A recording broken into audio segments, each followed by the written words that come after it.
the Hittite Empire in Anatolia, the kingdom of Mitanni in northern Mesopotamia, the Babylonian and Assyrian kingdoms in Mesopotamia proper, and Egypt treated each other as equals, at least in diplomatic language. They addressed each other as brothers. They exchanged royal women in marriage alliances. They sent lavish gifts. They also spied on each other, competed for influence over smaller states, and sometimes went to war. Then came one of the strangest episodes in Egyptian history.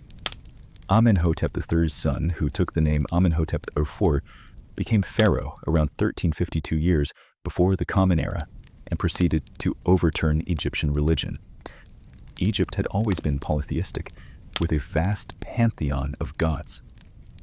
The sun god Ra or Re was important, certainly, but so were Osiris, Isis, Horus, Ptah, Hathor, and hundreds of others. Local gods were worshipped in cities throughout Egypt.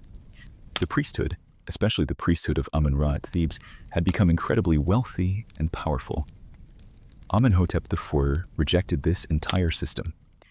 He declared that only one god truly existed, the Aten, the disk of the sun. All other gods were false. Their temples were closed. Their names were erased from monuments. Amenhotep changed his own name to Akhenaten, meaning effective for the Aten. He built a new capital city at a virgin site in Middle Egypt, a place with no previous religious associations, and named it Akhetaten, the horizon of the Aten. Today we call it Amarna. Akhenaten's revolution was not just religious but artistic. Traditional Egyptian art was highly conservative, following conventions established in the Old Kingdom. Akhenaten's artists broke these rules. The king and his family were depicted in a radically new style: elongated skulls, swelling bellies, feminine hips. Whether this represented reality or symbolism is debated, but it was certainly different. The royal family was shown in intimate domestic scenes, Akhenaten and his wife, Nefertiti, playing with their daughters, a degree of informality unheard of in royal iconography. But Akhenaten's revolution failed. The reasons are complex. The Egyptian people never accepted Atenism. The traditional gods were too deeply embedded in Egyptian culture. The priesthoods, stripped of their power and wealth, actively resisted. The move to Amarna removed the king from the traditional administrative centers, weakening royal control. Most damaging, Akhenaten seems to have neglected foreign policy.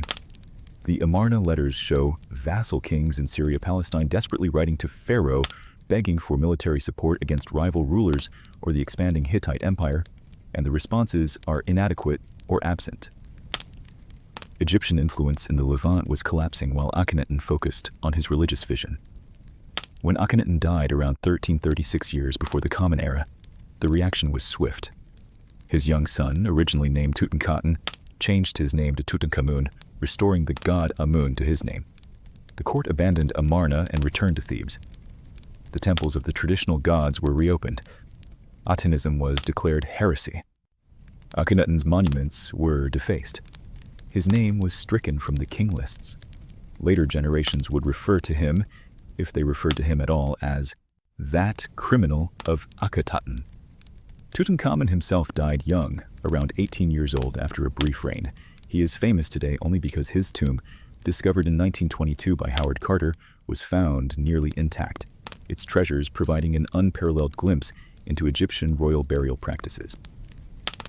But in his own time, Tutankhamun was relatively insignificant, a boy king controlled by powerful advisors who restored the old order.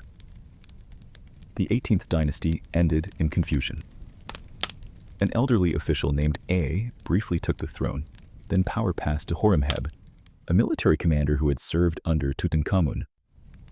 Horemheb had no royal blood but took the throne through force of personality and military backing. He spent his reign completing the erasure of Akhenaten's memory and restoring Egypt's traditional institutions.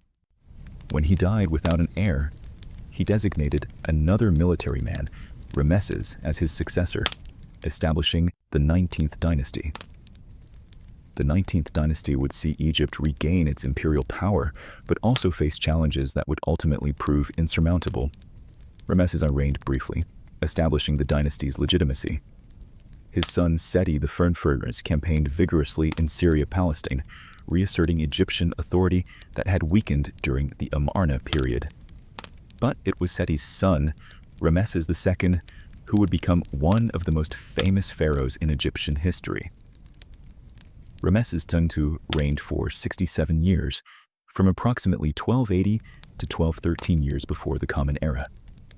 He conducted numerous military campaigns, fought the Hittites for control of Syria, built more monuments than any other pharaoh, and fathered perhaps 100 children.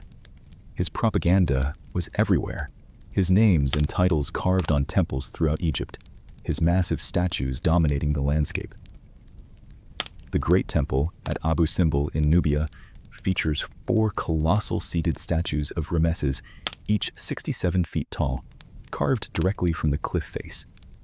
Inside, reliefs show Ramesses as a warrior king, defeating Egypt's enemies, maintaining cosmic order.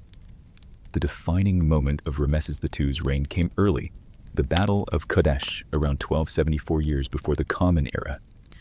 Kadesh was a city in Syria contested between Egypt and the Hittite Empire. Ramesses marched north with 4 divisions, 20,000 men, to capture it.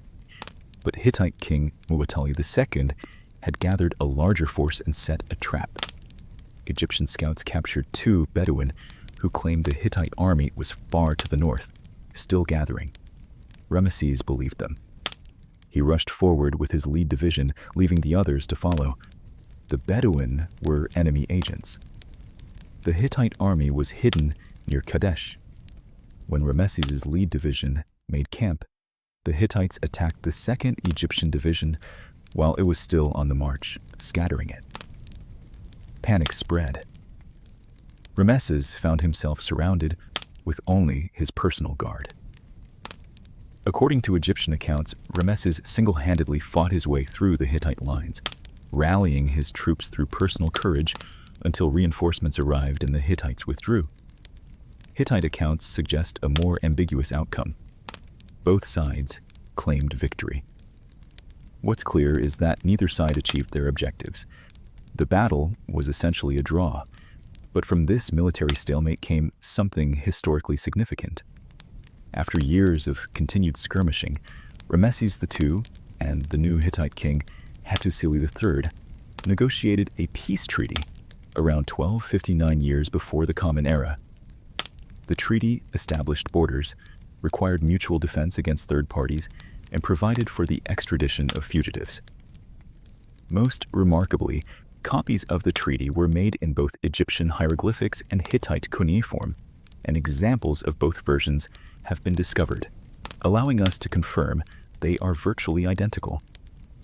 This is the earliest surviving international peace treaty, evidence that even in the Bronze Age, sophisticated diplomacy was possible.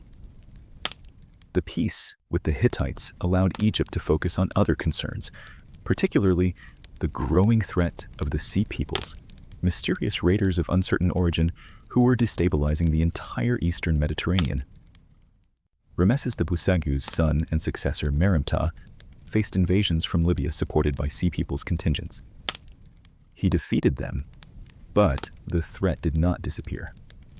The early 12th century before the Common Era saw a catastrophic wave of destructions across the Near East.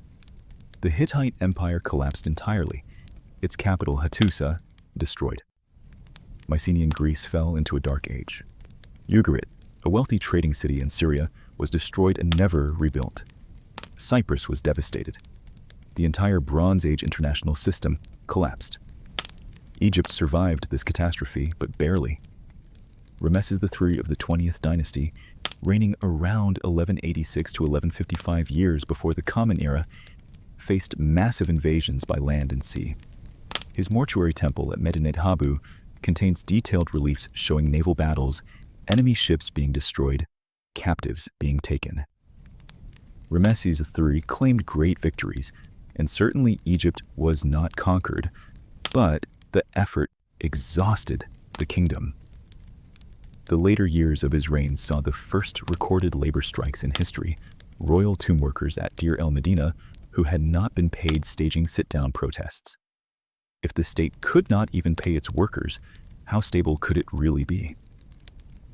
After Ramesses III, the new kingdom entered terminal decline.